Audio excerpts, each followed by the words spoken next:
বিদেশি স্টোরি অবলম্বনে একটি গল্প। এক দেশে ছিল এক পিঁপড়া। সে প্রতিদিন ৯টায় অফিসে ঢুকত। তারপর কারো সঙ্গে সময় নষ্ট না করে সঙ্গে সঙ্গে কাজে বসে যেত। সে যে পরিমাণ কাজ করত তাতে কোম্পানির উৎপাদন হতো প্রচুর, এবং এর ফলে সে আনন্দের সঙ্গে জীবন নির্বাহ করত। ওই অফিসের সিইও সিংহ অবাক হয়ে দেখত এই পিঁপড়াটি কোনো ধরনের সুপারভিশন ছাড়াই প্রচুর কাজ করছে। সিংহ ভাবল, পিঁপড়াকে যদি কারোর সুপারভিশনে দেওয়া হয় তাহলে সে আরও বেশি কাজ করতে পারবে। কয়েকদিনের মধ্যেই সিংহ একটা তেলাপোকাকে পিঁপড়ার সুপারভাইজার হিসেবে নিয়োগ দিল। সুপারভাইজার হিসেবে এই তেলাপোকাটির ছিল দীর্ঘদিনের অভিজ্ঞতা, আর সে দুর্দান্ত রিপোর্ট লিখতে পারত। তেলাপোকাটি প্রথমেই সিদ্ধান্ত নিল এই অফিসে একটি অ্যাটেন্ডেন্স সিস্টেম থাকা উচিত।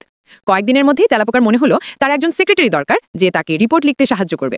সে একটা মাকড়সাকে নিয়োগ দিল এই কাজে, যে সব ফোন কল মনিটর করবে আর নথিপত্র রাখবে। সিংহ খুব আনন্দ নিয়ে দেখল যে তেলাপোকা তাকে প্রতিদিনের কাজের হিসাব দিচ্ছে আর সেগুলো বিশ্লেষণ করছে গ্রাফের মাধ্যমে। ফলে খুব সহজেই উৎপাদনের ধারা সম্পর্কে ধারণা নেওয়া যাচ্ছে, এবং সিংহ সেগুলো বোর্ড মিটিংয়ে প্রেজেন্টেশন আকারে পেশ করে বাহবাহ পাচ্ছে। কিছুদিনের মধ্যেই তেলাপোকার একটি কম্পিউটার ও লেজার প্রিন্টার প্রয়োজন হলো, এবং এগুলো দেখভালের জন্য আইটি ডিপার্টমেন্ট গঠন করল। আইটি বিশেষজ্ঞ হিসেবে নিয়োগ পেল মাছি। আমাদের কর্মী পিঁপড়া, যে প্রতিদিন অফিসে এসে প্রচুর কাজ করে মনের সুখে গান গাইতে গাইতে বাসায় ফিরত, তাকে এখন প্রচুর পেপার ওয়ার্ক করতে হয়। সপ্তাহের 4 দিনই নানা মিটিংয়ে হাজিরা দিতে হয়। নিত্যদিন এইসব ঝামেলার কারণে কাজে ব্যাঘাত ঘটায় উৎপাদন কমতে লাগলো, আর সে বিরক্ত হতে লাগলো।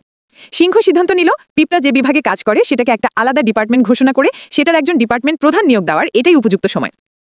সিংহ ঝিঝিপোকাকে ওই ডিপার্টমেন্টের প্রধান হিসেবে নিয়োগ দিল। ঝিঝিপোকা প্রথম দিন এসেই তার রুমের জন্য একটা আরামদায়ক কার্পেট ও চেয়ারের অর্ডার দিল। কয়েকদিনের মধ্যেই অফিসের জন্য স্ট্র্যাটেজিক প্ল্যান তৈরি করতে ঝিঝিপোকার একটি কম্পিউটার ও ব্যক্তিগত সহকারীর প্রয়োজন হলো। কম্পিউটার নতুন কেনা হলেও ব্যক্তিগত সহকারী হিসেবে ঝিঝিপোকা নিয়োগ দিল তার পুরনো অফিসের একজনকে। পিঁপড়া যেখানে কাজ করে সেখানে আগে ছিল চমৎকার একটা পরিবেশ, এখন সেখানে কেউ কথা বলে না, হাসে না, সবাই খুব মনোমরা হয়ে কাজ করে। ঝিঝিপোকা পরিস্থিতি উন্নয়নে সিংহকে বোঝালো অফিসে কাজের পরিবেশ শীর্ষক একটা স্টাডি খুব জরুরি হয়ে পড়েছে। পর্যালোচনা করে সিংহ দেখতে পেল পিঁপড়ার বিভাগে উৎপাদন আগের তুলনায় অনেক কমে গেছে। কাজেই সিংহ কয়েকদিনের মধ্যেই স্বনামখ্যাত কনসালটেন্ট প্যাচাকে অডিট রিপোর্ট এবং উৎপাদন বাড়ানোর উপায় বাতলে দেওয়ার জন্য নিয়োগ দিল।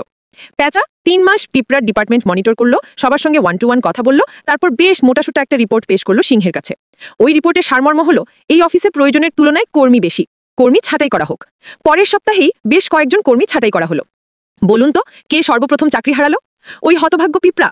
কারণ প্যাচার রিপোর্টে লেখা ছিল এই কর্মীর মোটিভেশনের ব্যাপক অভাব রয়েছে এবং সর্বদাই নেতিবাচক আচরণ করছে, যা অফিসের কর্মপরিবেশ নষ্ট করছে। এবার ভাবুন তো আপনার পজিশনটা কি আপনার অর্গানাইজেশনে?